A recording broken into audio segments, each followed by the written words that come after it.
everybody, welcome to this Sonic Talk special. Very delighted to be able to talk to Venus Theory, aka Cameron, who is joining me from his secret studio over there in the States. And, you know, we've got a lot to talk about. We bump into each other every once in a while, Cam, at sort of various events, and we never have time to chat. So it's kind of weird that we have to do this way when we're in the same physical space sometimes, but that's just the way it goes.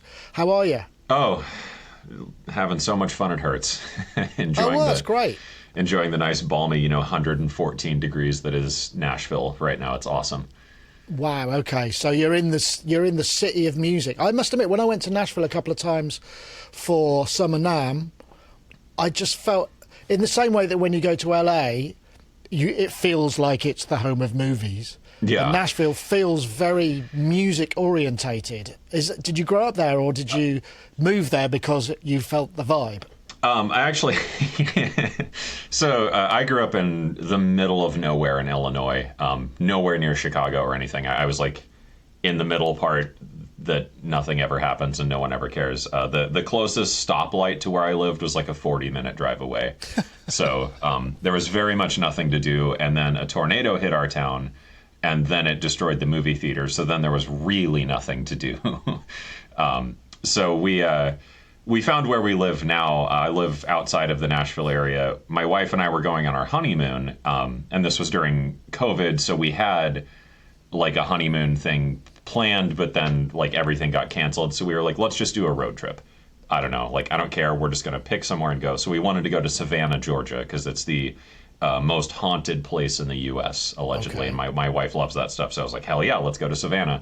So we were driving down from Illinois, and we stopped in the area we live, and there was a coffee shop that had really, really good breakfast sandwiches. I have never had them anywhere else. It's like a house-made croissant, house-made sausage, maybe a local cheese or something from like one of the farms around here.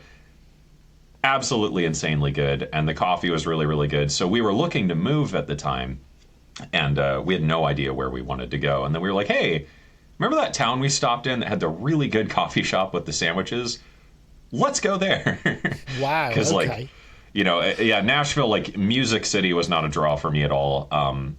Since living here for the last like 5 years, give or take, I think I've been to 3 events in Nashville total that are like music industry stuff, and I don't think I've gained anything out of going to those. The music scene here is weird, and I think it's probably because I'm not session based, isn't it? Yeah, it's a very session based sort of environment. I mean, I remember when I went. One thing, I mean, it was Main Street, so it's right in the tourist track. Yeah, down on like Broadway and stuff. Just going to a bar and going, God, that's the best Telecaster player I've ever seen, yep. And then the next one, it was even better. Yep. No, that's the thing here is like that you go buy a sandwich downtown, and like the guy making your sandwich is like a better bass player than you ever hope to be in your life, and then the dude at the register is like the best drummer you've ever seen.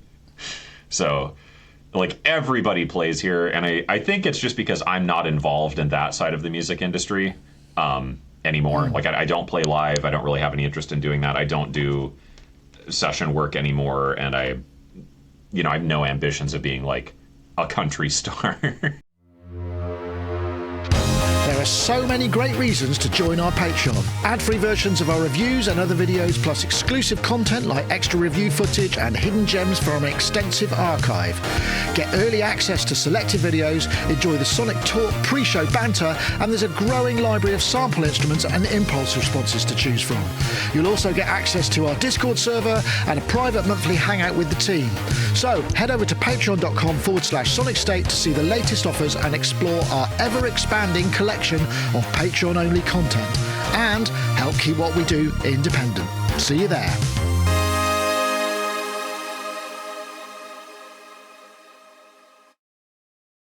But it's very interesting, isn't it, that whole dynamic, because the thing that blew my mind when I first went was the fact that, our lives, I was working on a very meticulously put together album where it was literally nudging hi-hats and all of that kind of thing. And I went to this place, and they went, oh yeah, well what happens is the band come in, the songwriter comes in, they throw the chord sheets down, they record 6 tracks in the morning, before Coffee, they record another 6, and then that's the album. And I'm like, Yep. and you know, they've never met the guy before or the girl or whoever. And I just thought, wow, that feels so liberating in a way. But then, of course, you could end up with just this sort of sheen of mediocrity because everybody is to a certain standard, but the really good players, you're probably not going to be able to afford them, and they're too busy anyway.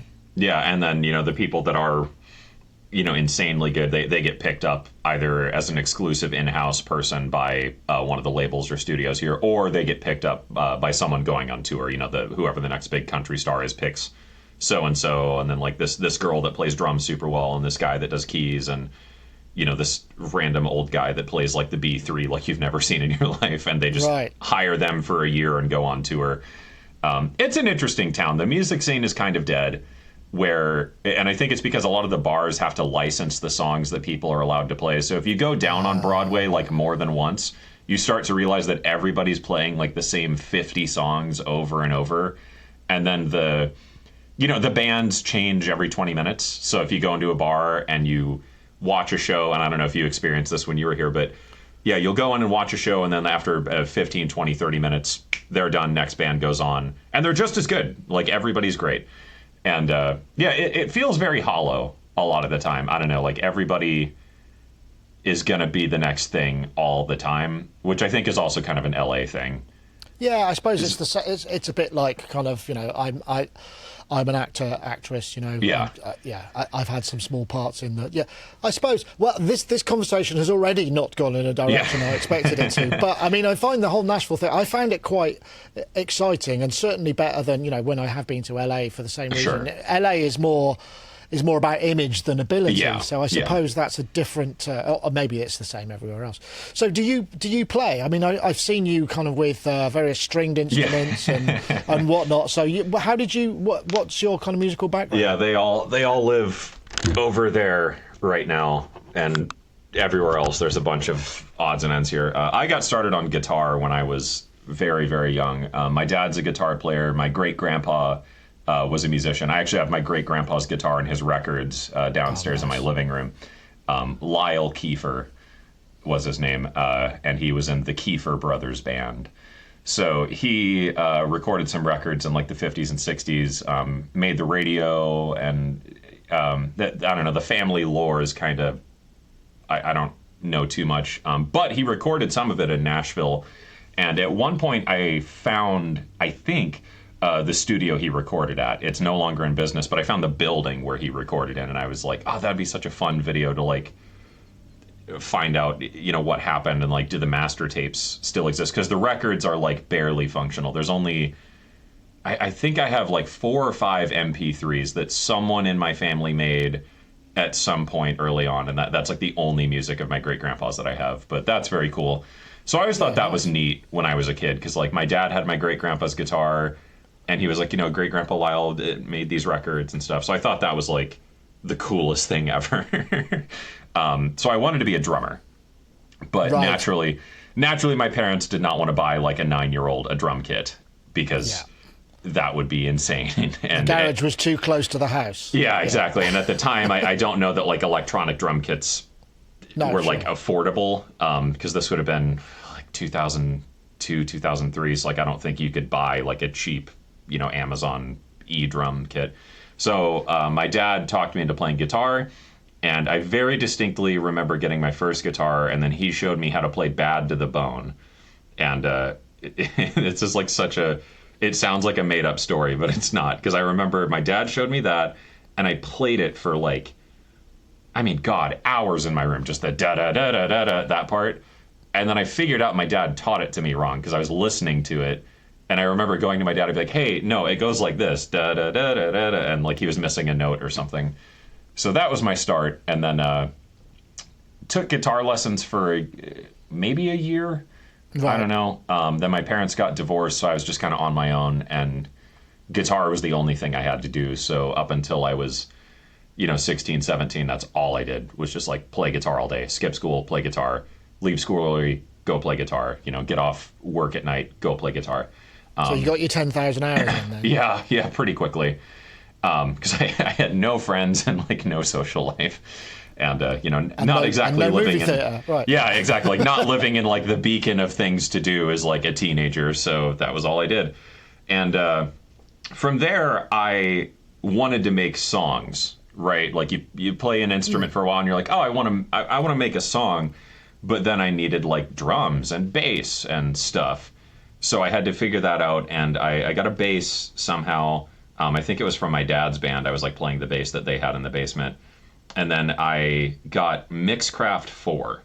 I remember that from Guitar Center or something. And I figured out it had a drum kit in it. It was like a very primitive MIDI programming thing. Yeah. But I didn't understand that. So I would render out loops and like MIDI from Mixcraft, and then I would put them in Audacity because I didn't understand that Mixcraft could like record audio, because I didn't have an interface, like I didn't even know what that was. So I had a Line 6 Porta-Track or Backtrack. I don't remember what it was called. It was a little... it had a microphone on it, and you could record, like you press a button and the microphone would record onto the thing. So I would put the drum track in headphones and I would go out into my garage or in my room if no one was home, and I would record the guitar parts and record the bass parts, pull those from that into Audacity, manually line it up, and then I would mix everything by dragging like the volume of the clips in Audacity. But that's classic. I mean, because many, I'm always banging on about this because that we think the influence and the way that we progress is, you hear a record or you hear a sound, you think that's the way it's done. Mm-hmm. How do I do that? And you sort of figure out an approximation, which is probably nothing like it. And if you figured out how exactly they did it, then it would sound the same. And yet the thing is, you then impart your own spin, your own angle on it, and your own workflow, which may well be much more fluent to you than doing it the way they've done it. So you end up learning a lot of stuff. How I made music for ages was doing that, and then eventually I learned what faders did, so I would start doing it in Mixcraft because I had no idea what faders were for. I was just like, well, can't you just drag the clip to make it quieter? Like, what are these stupid things? And then learned about panning and double tracking. So I really just learned how to make a song on my own, because like I didn't have anyone to play with. My stepbrother played drums sometimes. My dad and my stepmom had a band, but like they played other stuff, and I wanted to make like super heavy metal crap or whatever. And so that was like how I learned to make music. And it was really, really hard back then because YouTube didn't really exist. And, you could look things up online, but like you have to know what question to ask. And when you're 14, you're like, I didn't know what a fader was. I just knew it was like the slider thingy that makes it quieter. Yeah. And then this knob, it like makes it in this speaker for some reason. What is that for? So eventually, like through, I don't know, like old internet forums and stuff. I think that's where I picked up like, oh, it's like panning and like compressors. Right. So you very much sort of taught yourself. Pretty much, yeah. Because it was just like make 100 songs and they all sound terrible, and then it would be like, well, why do my drums sound crappier? Like, why don't my guitars sound like big? And you could sort of Google that in the very primitive days of Google, and you could kind of find an answer from someone, but it was not nearly like the information we have access to today. No, I suppose not. So what did you do with this music? Where was the trajectory? What were you hoping was going to be it, or was it just purely for your own entertainment? I mean, I think once I got my first guitar and like learned a song, it was just like, that's what I'm doing. That's what I want. I want to play guitar. That's what I want to do with my life. Because like I had people in my family who sent me, CDs and things like that. And I was just obsessed with it. It was like the only thing I cared about. So it was kind of, I didn't really know if those songs were going anywhere. It was just like, that was my only option. Because I wanted to be in a band, but not exactly in like the mecca of players where I lived. There was nobody else there. Well, you had your family members. You could have done the kind of classic country family. Yeah, I did. I would play with my dad's band every once in a while. My stepbrother and I, we headlined the local Harvest Festival one year, so that was pretty. That was pretty cool. And then all the girls were like, "Woo!" So I was like, "Yeah, man." Chicks. And so fairly traditional in many ways. Pretty much, yeah. Like I wanted to be a rock star. I was like, that's badass. I want to do that. And Yeah, so I made songs, and I think I put them on not SoundCloud, but one of those types of things. I know SoundClick was popular at the time. Right, I can't remember now, but yeah, like it was like when all that was kind of MySpace. starting. Yeah, exactly. So I'd put them up on like that stuff. No real aim for it, but I wanted to be in a band eventually. So I went to music school when I was 17 because I dropped out of high school, and then music school was kind of useless for me. But I think it was because the curriculum was sort of designed around like nothing. Right. So I started out in guitar performance, and it was like, here are all the major chords, and here are the minor chords, and here is like guitar tabs and stuff. And it was like, well, shouldn't this kind of be a prerequisite to get in?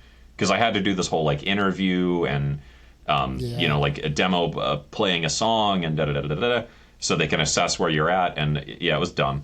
So I transferred to the music production program, and kind of the same thing, honestly. It was just like, here is EQ, and here is a compressor, and stuff like that. But I did learn the signal flow of like a real studio. So you did the production, you did all that sort of stuff. So was there a sort of an epiphany moment? I mean, where did synthesizers and sound design come into your world? That was actually, we had a MIDI class. I don't really remember what it was called, but that teacher, whatever his name was, he was super cool. And we had to learn, I want to say it was Logic, where you could open like a VST and stuff and how to like program that. And that was really cool because we had an assignment where you had to make a song only with MIDI instruments. Right. And that kind of opened up my brain to like, oh, you could totally do that. Because at the time, I really didn't like electronic music at all. And this was the era when like Skrillex was getting really popular and things like that. So to me, electronic music was just like noisy garbage that was annoying and loud all the time.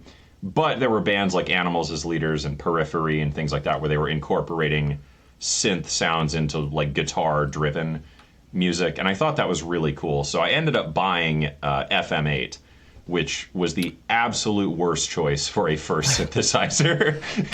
I remember it being pretty, yeah. Well, FM in general is so complex, and then FM8 is like FM on steroids. So I was like, I was reading, maybe it was like the early days of Gearspace or something, and someone pointed out, oh yeah, maybe it was the producer for the record or something, but someone pointed out like FM8 is like the best synth for this type of stuff. So I bought it, opened it up, and then just played with presets for like 3 years because I had no idea how to program it, but I wanted to figure it out. And that's kind of been the story of my entire music career. It's just like, right, so I don't get it. I want to figure it out. I mean, as well as obviously the education part of it, but it sounds like you're very much an autodidact, so you kind of teach yourself what you need to know for the job in hand, right? Which is, I mean, that's just been everything, because I was terrible in school because I just did not care. So, like we would learn about farming and dirt, and I was like, this is useless to me, so I want to learn about like space or the ocean or something. So, I would just like get books from the library, and that's what I did. So it's kind of been my whole thing is just I'll figure it out somehow, which I think I very much get that from my dad, where he's like a do-it-yourself type of guy where he's like, we need a new garage. I'll build it. So I think I sort of embrace that attitude of like, it can't be that hard. And little did I know. Well, no, but I think there's an element. I mean, it's almost like man in shed syndrome, isn't it? Mm. With this whole thing, because we're all constantly thinking about our workflow, and for many of us, the music is secondary. It's just about the process and figuring stuff out and going, hey, that's cool. I like that. You don't have to be a musical genius to enjoy the world of production and music, because it's just interesting stuff to think about as well. Yeah, I mean, I think that's kind of what I approach it like I'm a pretty creative person, sure, but I think I'm much more of like a process analysis centric approach to that, right. Where I like pulling things apart and figuring it out and understanding it and trying to, I don't know, everything's just a puzzle a lot of the time to me, and I think that's a fun way to approach it. And then even to your point, I think a lot of people start this because they enjoy just like figuring stuff out and whatever, then they start making music, and then they end up realizing that the goal is the process of just like making a fun noise. Yeah. So when did it become like a gig for you? Probably by about the age of like 19, I was playing in bands all the time and, going on little tours or playing, fill in for this band, playing drums or bass or whatever. And that was most of my early 20s, was just touring and touring and touring. And then I got a real job because I very quickly learned that there's no money in the music industry anymore. Because, I grew up like after the music industry collapse of like the late 90s, early 2000s with, LimeWire and streaming and iTunes, or well, streaming didn't exist yet, but iTunes and stuff like that. That's how old I am. I distinctly remember hearing about Spotify as like the new thing. Wow. And so kind of learned that, okay, I'm not going to make a career out of this because I don't have like super rich parents and I don't have like a slush fund of corporate money behind me. So connections, I suppose. Yeah, because I think my most successful years in a band and stuff, I maybe made around $40,000 a year, which on the surface is like, that's pretty great. Like that's a pretty respectable living, especially 90 hours a week. Yeah, exactly. But it was like I was constantly working and playing. I mean, 6-7 nights a week, sometimes like multiple shows in a day. And then it was all that money went back into like promoters and guitar strings and repairing amps and, dealing with like session bookers and stuff like that, where everybody needs their 10% and so on and so on. So, and I'm still living in the same dumpy apartment, paying, $700 a month in rent or whatever, or my half of the rent at least, and eating nothing but Hot Pockets and peanut butter. And that's just... Yeah, I liked it, but it also became, like, I don't really like live music personally, and I don't like the sort of performative, like, sing and dance monkey aspect to it. So I kind of got out of that, and then I realized that this is going to be the next 10 years of my life, and I'm going to have to walk out of this eventually because this isn't sustainable.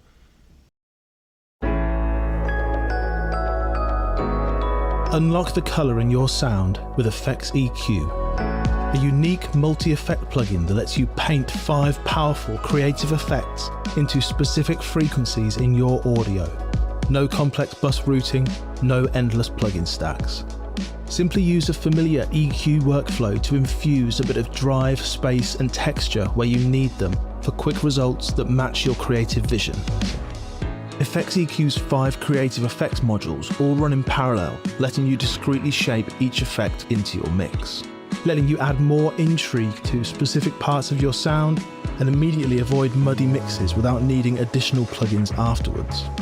Effects EQ offers a whole new way to work with effects, with surgical precision, artistic flow, and intuitive control. Download a free trial of Effects EQ today, or get it for yourself.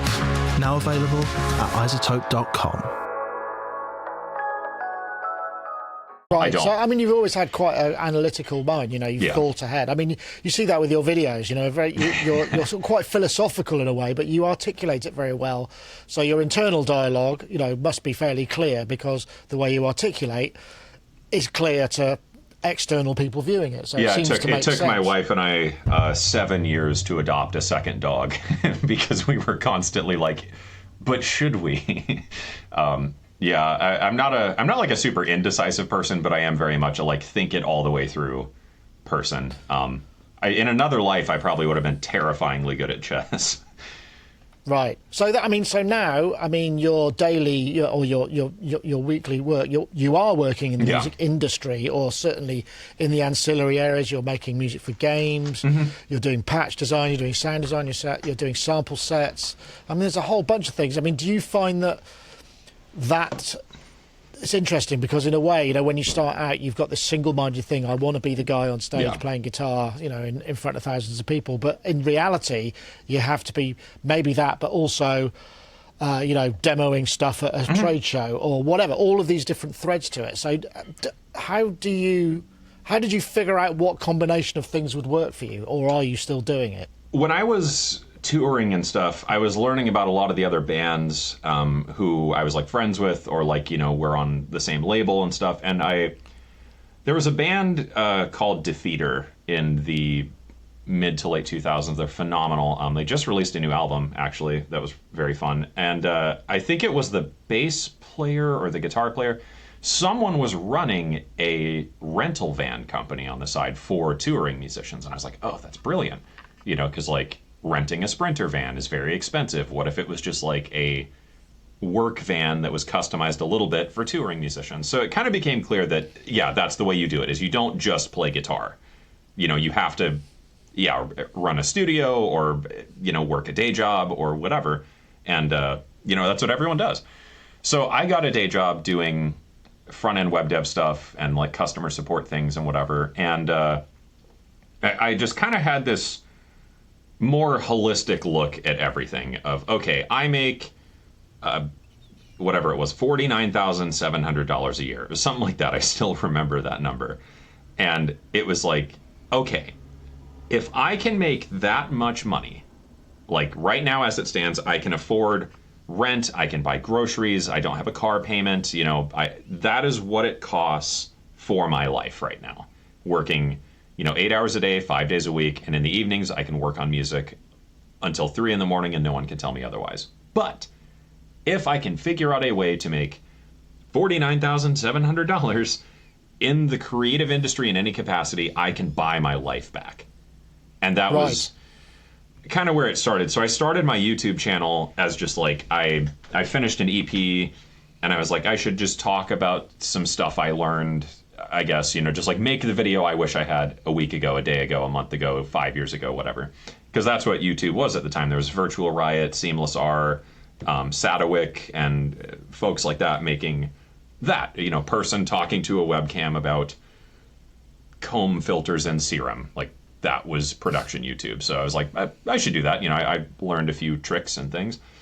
And from there, I would get hired to make preset packs or samples or do demo tracks for sample packs. They would send me the pack. I would write a demo song. They buy it out from me. Away we go. And that was kind of where it started to become apparent. Like, okay, I must at least be good at this to some degree. And my YouTube channel was getting enough attention to where I was like slowly making a little bit of money now and then. I would make $200 a month off presets, or $500 a month getting a buyout for 10 demo tracks or something like that. So I basically, and it was thankfully my job was very, very flexible because I worked remote for this company and I'd worked for them for, 5 years at this point. And basically I would just say like, hey, I'm working 1 day a week less, because I know that every day was $128 or, whatever the math is there. So I just kind of bought my days back to eventually. Right, so you're very, very methodical about it. So yeah.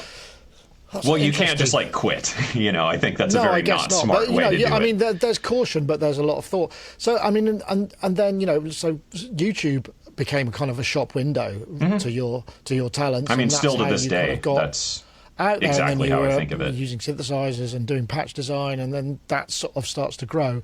And then obviously you get, I mean, I've watched some of your early videos. They've still got quite a lot of video chops and reasonably quality video stuff in it. So you also strike me as someone who kind of gets a bit obsessive about a thing and then goes, I want to do it as well as I possibly can. So, you have no idea. I always joke that there's nothing more dangerous than someone with nothing better to do with their time, and then I am that guy. So yeah, that was kind of it. Was like I just bought my life back from a corporate job to where I made whatever it was.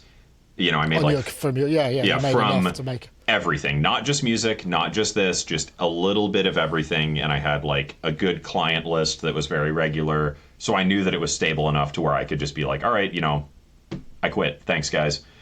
So that was cool. And then, even to this day, I've got 300,000 something subscribers or whatever, or 400,000 now. Yeah, I saw that the other day. And it's still, I think, just a giant billboard for Cameron Incorporated is how I think of it, because I make very little to no money on YouTube now. Yeah, nobody does really. I mean, the only people who are making money on YouTube are people who are doing millions and millions and millions of views. I mean, it's kind of turned into the streaming paradigm, isn't it? Pretty much. To be really big, but yeah, and it's so. How do you? I mean, I guess the thing is, so now, what's your working day like? Do you flit about, or do you try and monofocus and? So I kind of have a productivity system. I call it the 5-in-1 rule, and that served me very well over the years. So basically, any given day, you pick 5 things to do, and then one of them is the focus of that day. So like, what's the big picture item for the day, and then what are 4 other things that need accomplished? Because I wear so many different hats and work on so many different projects, I'm not employed anywhere. I'm fully a contractor in any capacity for anything I do, even for video game scores or film scores or whatever. I'm just brought on as the composer for this project. And, once that project is over, I'm done. So I structure it that way, where I sort of look at kind of a quarterly view, like the next 3 months, here are my projects, at least that I know of, because that's always in flux. Sometimes a new thing pops up, sometimes the things get canceled. So I know quarterly, here's what I'm doing, monthly, here's what I'm doing, and then weekly, this is kind of the structure, and then I'll break down the daily as just that 5-in-1 rule, where like every day, these are the 5 things that need done, this is the one that's really important, and that keeps everything on track and keeps it manageable, because otherwise, your to-do list ends up looking like mine, and that's not a healthy mental structure. Like that is still very important to have like the most holistic breakdown of all the things of needing to be done, but I think trying to be a little more myopic. It's very admirable that you're so organised. Because creative industry is very much often not that way, and it's instinctive and it's kind of follow your nose and do all of those things. And I think that comes from my background, like in the web dev stuff. It's just project management, organization, team management, things like that. And then having worked with so many companies over the years in the music space, I've just kind of constantly been a sponge and just trying to always ask questions about like, how do you guys have 8 people at your company. How do you structure that? Who does what and why? Or, you guys have 200 employees. When you approach Instagram marketing, how do you do that? And things like that. So I've just tried to learn a lot about it to understand my own system and how to optimize it and all that, and I'm very much a minimalist. It comes back to the man in shed process, kind of, But it's an interest. And absolutely, why not? That sounds great. So you also, you've just done that great big. Was it Warhammer?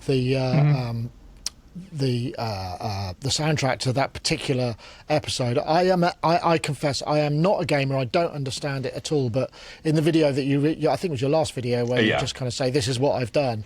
It's sort of fascinating about how important and what a big deal it was and how you kind of approached it. Do you find when you're working on anything, you create a palette and you start from there? I noticed you did that with Warhammer, so you kind of go, well, these are the sort of sound world I need to inhabit. You go off and make them on your various synthesizers or your plugins or whatever, and then you become more creative. There's less. Is that how you tend to work that way? Generally, yeah. Everything is just project management to me a lot of the time, and that's kind of leading back to your other question. My average day looks a lot like that of meetings or things like that, and then what am I writing on? What is it for?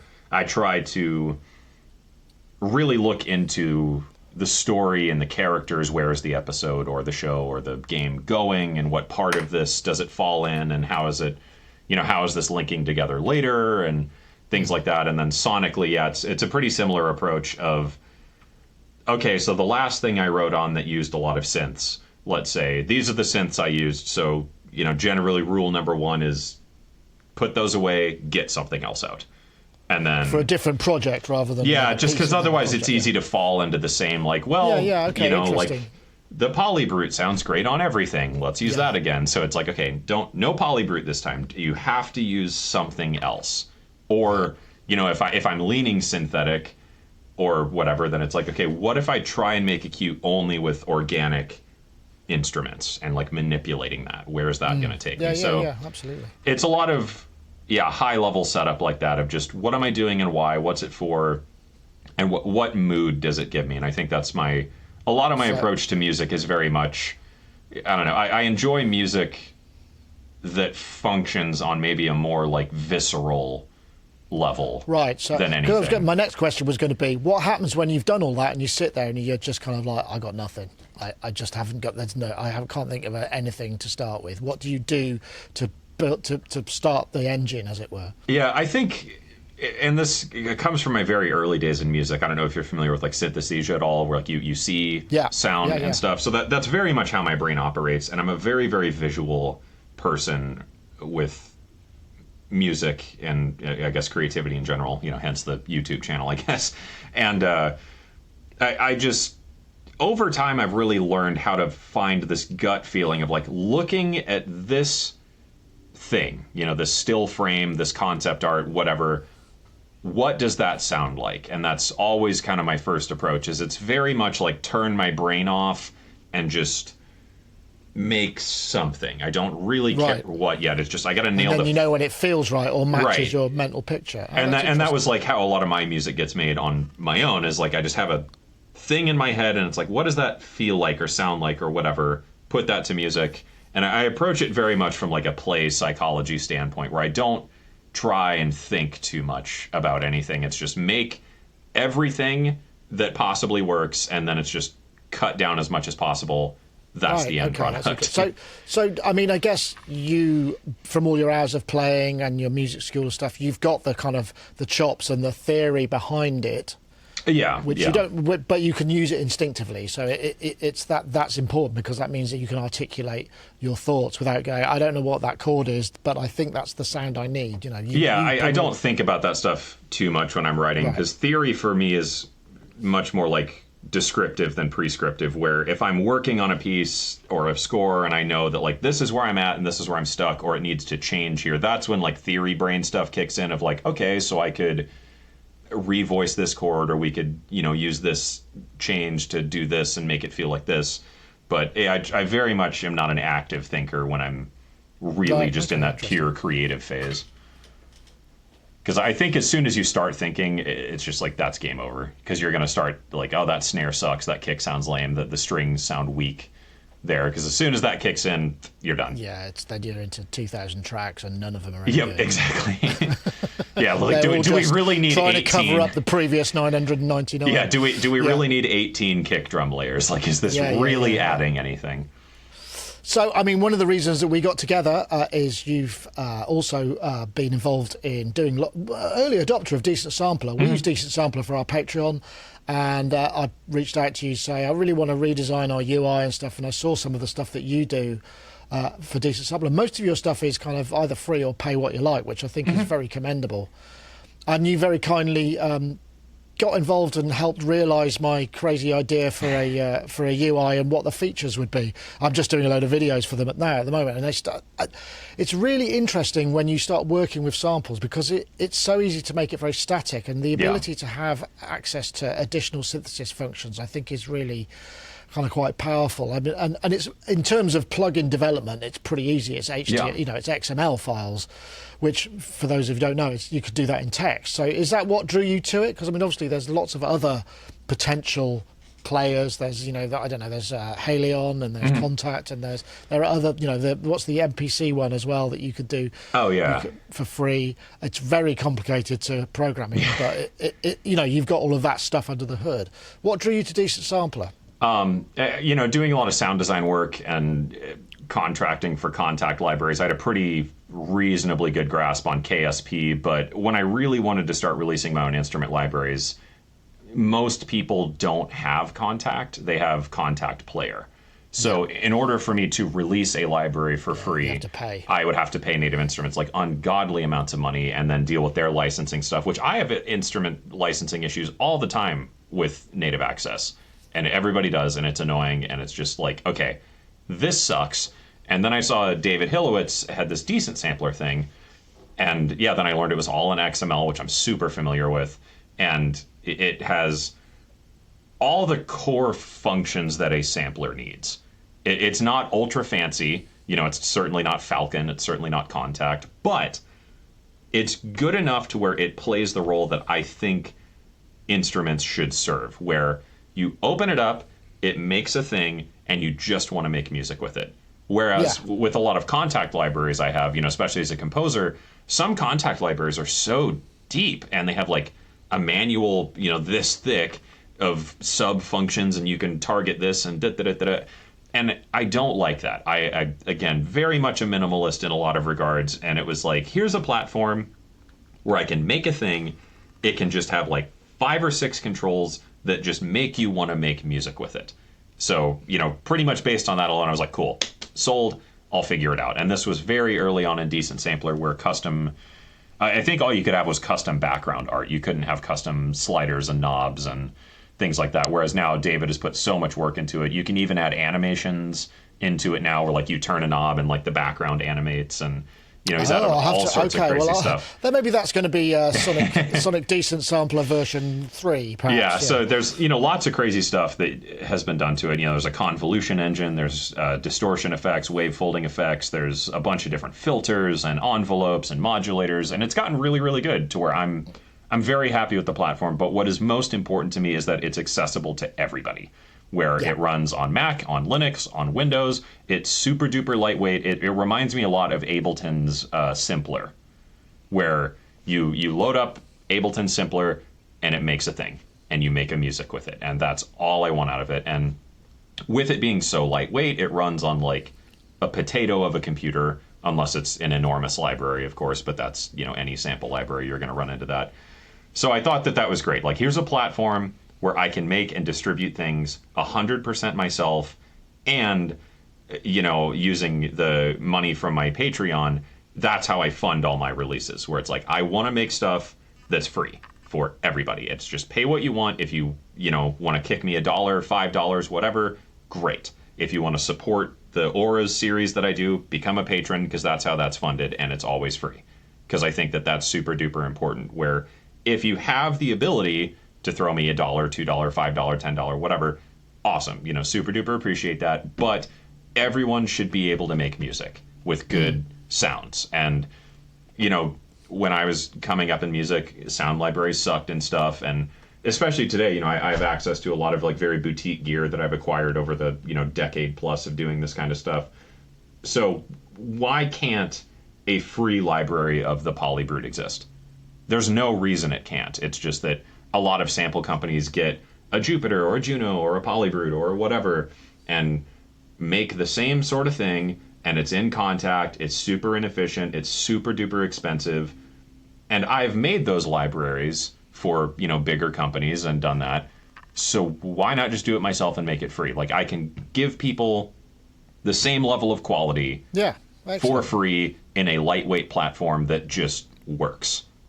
So it was and I think that's great. I mean, we do give some of it away free. We try and link it to our Patreon because, as publishers, the web platform is such a sort of doesn't feel like it's a contracting experience for us commercially. So we have to try and figure out ways to make it work. But we try and make as many as we possibly. I did one with the Bop and Steve actually, where I just sampled the reverbs.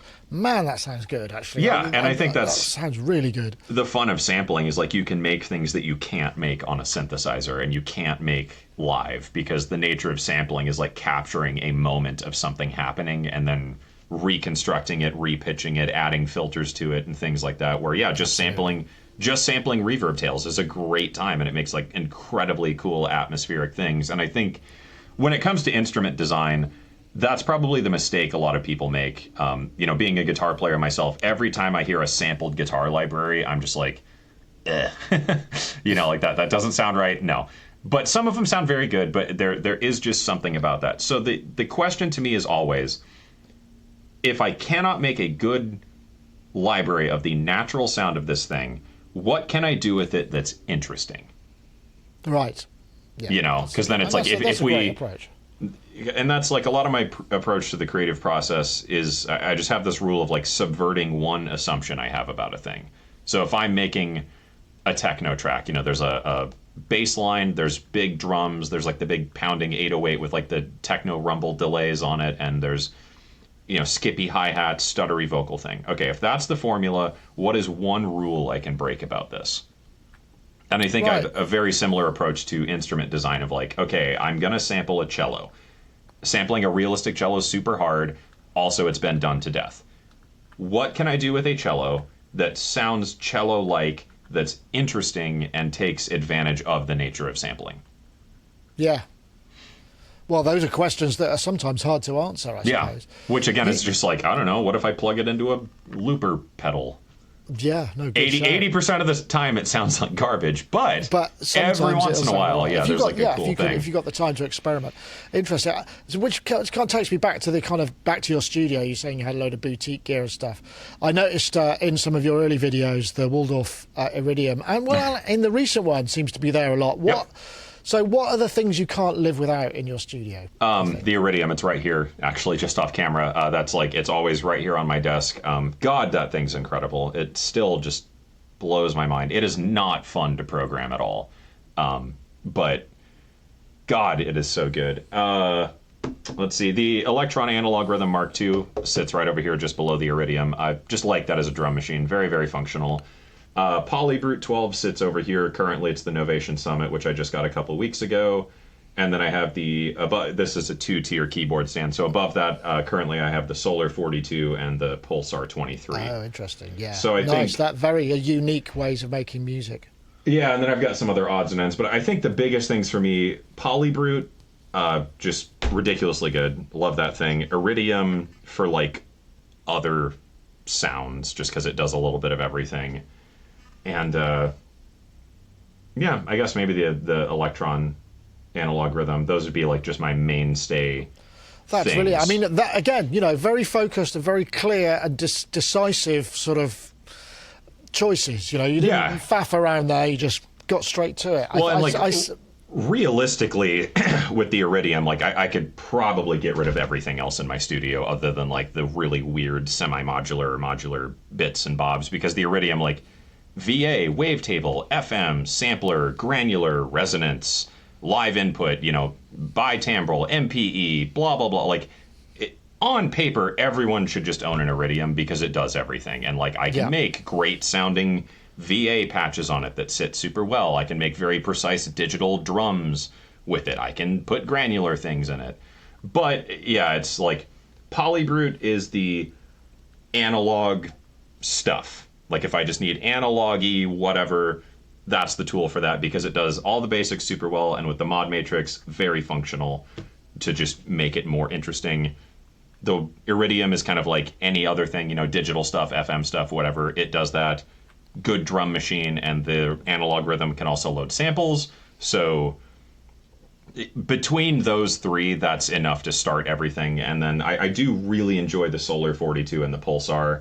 I reviewed the original Solar, and it was really hard to tune. I think the new one, is that the new one you've got? No, this is the OG Solar 42, right, and it's a nightmare to tune. I definitely have to be in the mood and have the time. It's definitely not a thing I can use on a deadline, and it's also a thing that's, if I need to recreate something on it, not going to happen. But in terms of like mood in a box, I mean, that's it. I had one of the early ones, and I seem to remember what happened is I'd set up a sound and go, right, I'm just going to have a cup of tea, and then I'll shoot and then when I got back, it wasn't the same. It was like ever so slightly wonky, and I was like, she lives about 15 minutes at a time before it's like, okay, here we go again, buddy. But it's very, very fun. It's, I'm very into things like that, because like the Pulsar 23, great drum machine. I've been using it a lot as a drone machine lately, sort of like, I think of it more like a semi-modular Lyra 8, because then I can patch things together and like use the different filters and make weird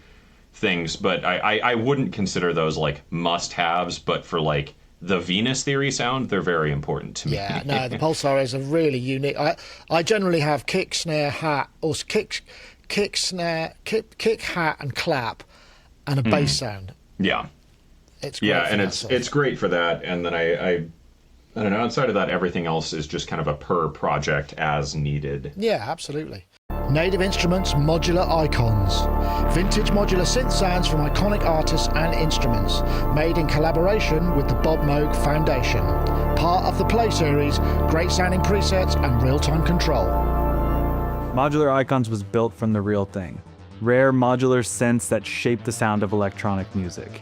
Everything was sampled directly from vintage Moog, Buchla, ARP, and more, captured in detail, one knob turn at a time. You get the warmth and unpredictability of analog with the freedom of modern tools.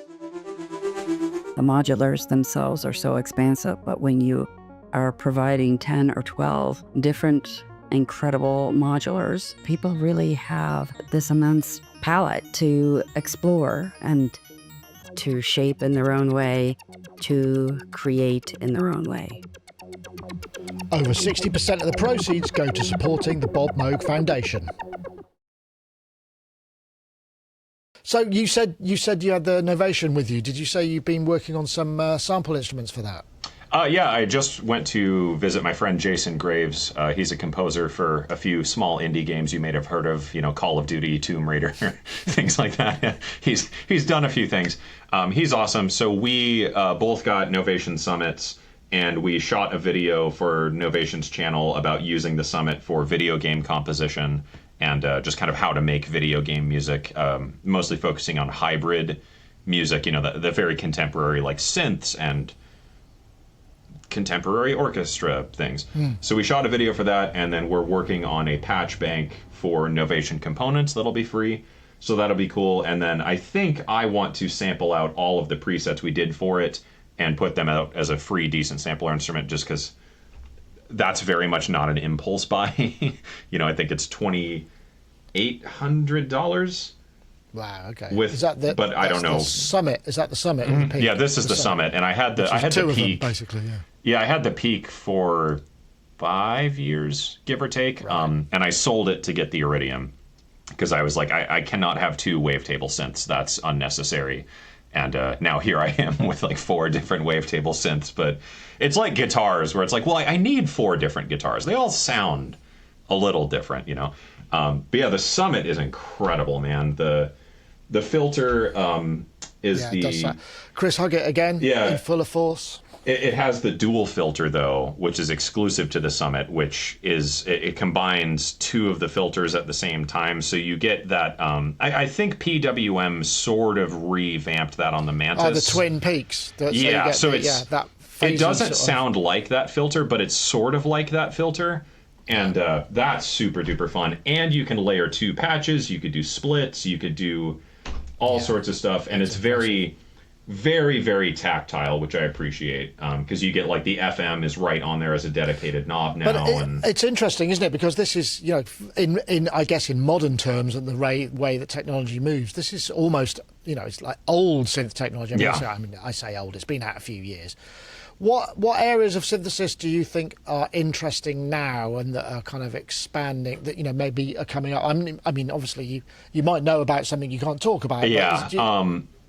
I'm a big physical modeling guy right now. I love that stuff, and I love Reason, friction, and object. I use those all the time. And the new Expressive E things they just released, where they updated their string instruments. I'm a big Swam guy. Yeah. I had Swam early on, and it kind of sucked. The early versions of Swam were just like, eh. The new version 3, I think, is what they're up to now, or 2 point whatever it is. They're very, very good. I use those on that Warhammer project, and it's not fun to program. But if you're familiar with like orchestral programming and like sitting there for 6 hours drawing in MIDI, it's very, very good if you put them through a good reverb. And Piano Tech. Love it to pieces. All right, interesting. So but then I guess you need a very articulate controller. I noticed you mentioned when you spilled your coffee earlier, you said it didn't get on the Osmos. I mean, is that what you use for that expressivity? Is that what you tend to go for? I hate to admit it, I've become a very big MPE guy, where like the person on the forum complaining about the lack of MPE implementation. That's you, right? That's now become me, and I have that combined with this is a Sparrow 5x5 controller, so it's just 5 sliders, 5 knobs. So between those two, it's very natural to play things in that way. So yeah, physical modeling I think is super duper fun. Physical Audio I think is the name of the company. They have some fun stuff that's been coming out, and I'm very curious to see where that technology goes, because in the 90s physical modeling was like starting to really happen and got very, very, very good. But I think the problem was storage then became so cheap, to where now, you see a Contact library that's 80 gigabytes and you're just like, whatever, I've got 2 terabyte SSDs in my workstation. So like, what's 100 gigabytes? I don't care. So seeing that making a comeback now with like the era of DSP were in, I think is very fascinating. I'm just waiting for companies to break away from modeling a real thing. Like, the SWAM stuff is good, Piano Tech is good. I want to see physical modeling get to a point of like, what if a modal-based saw wave resonator was placed in a 40-foot glass tunnel and recorded on a spring against a metal plate? You know, and that like kind of thing, because I think that's fascinating to make sounds that just don't exist. Have you seen the Baby Audio thing, which is very much... Atoms. Atoms. Yeah, I did the couple factory presets for that one. That was very, very fun, and I liked the immediacy of that one where you just hit random and it's like just some insane weird noise. So that's cool. And then I think FM and granular are kind of starting to make a comeback in some very interesting ways, where in one of the recent Pigments updates, I love that you can put multiple samples into the granular engine, and then you can have a round robin function for the grains where it pulls a grain from a different sample. And that's really neat to me. So I'd like to see that do more. It sounds like very much we're talking about it's software, or sort of DSP seems to be perhaps where the cutting edge of sonics and sound design might be. Sure, and I think in fairness that's where it's always been, because manufacturing hardware that can do that stuff is, I mean, just going to be ungodly expensive. I mean, even the Iridium is, I think they're like almost $3,000 now. Wow, okay. Or something. I mean, you know, tariffs and whatever, I don't know. I know they're very expensive. And then Waldorf, the Quantum Mark II, they discontinued that in March, I think. But again, on paper, like the Iridium, I think, I'm not super hip to what's new, but I think that's still one of the most powerful synthesizers that's ever existed. Multifunctions, yeah. Yeah, I mean, it's like, it's insane. So I think we've kind of capped out on that, because then if you're going to add more power to that, you're basically just building like a computer with a touch screen on it. So I don't know if there's a call for that, because with like the Quantum Mark II, that was what, $6,500, something like that. Like it was over $6,000. I'm pretty sure. Yeah, it's true. But I mean, I suppose the thing is, you know, with the advent of AI, what was it, the Waves Illusion, which is kind of a really interesting idea where you just describe the sound you're after, and it'll just have a go. You know. Yeah, and I just, if that existed in hardware, would that be fun? Because I think the draw of hardware a lot of the time is the limitation, at least to me, where like this can only do this. I have to make music with yeah, that. that's a fair point. So I think, yeah, like the VST end is where a lot of that lives, and especially with like clap plugin format. Yeah. There's a lot of untapped potential there, and I'm waiting to see where that goes. And then now we see some more interesting takes on FM and stuff, like the Sugar Bytes Appario, I think is what it's called, where it's like a... Yeah, and the Halogen FM from... Yeah, like there's just some really neat ideas with like, what if we took away the way FM normally functions and like add this to it, and now it's like a totally new it's sort sound. of almost making them into just complex oscillators, isn't Yeah. it? That's a sort of it in some ways. So I think An interesting idea. I'll be curious to see if that gets adopted into hardware, but after a point it gets so boutique where, yeah, with the Quantum Mark II, I don't know, but like, what is the addressable market cap of a $6,000+ synthesizer? Well, you don't need to sell that many, do you, really? Yeah, because So it's like they maybe only made like a couple hundred of them, if that, and then I assume they're still sitting on stock, because you can still buy one, it's just that they're not making new ones. And I assume they gave a couple away to like big name players. So like maybe 50 dentists bought one. So it doesn't matter. That, again, yeah. it's process, isn't it? We talked about it earlier. It's like, you know, if you want one because it makes you happy, then that's fine. No, and yeah, I think there's like that's completely the way it's always been, isn't it? nothing Same with wrong vintage with that. guitars. Yeah, or it's like my dad, yeah, buys guitars and stuff because it makes him happy, and it's like, that's awesome. And I don't know why there's such a like, especially on YouTube and stuff and like Reddit, there's such a weird culture around the hobbyist musician where it's like, you know, isn't that what it should be? Like, I make music because it brings me joy and it's fun.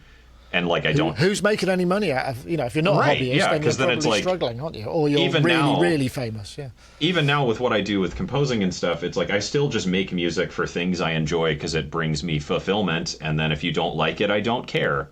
Is that not Yeah. how it always should be? Yeah, you're absolutely right. It feels like a very good point to end.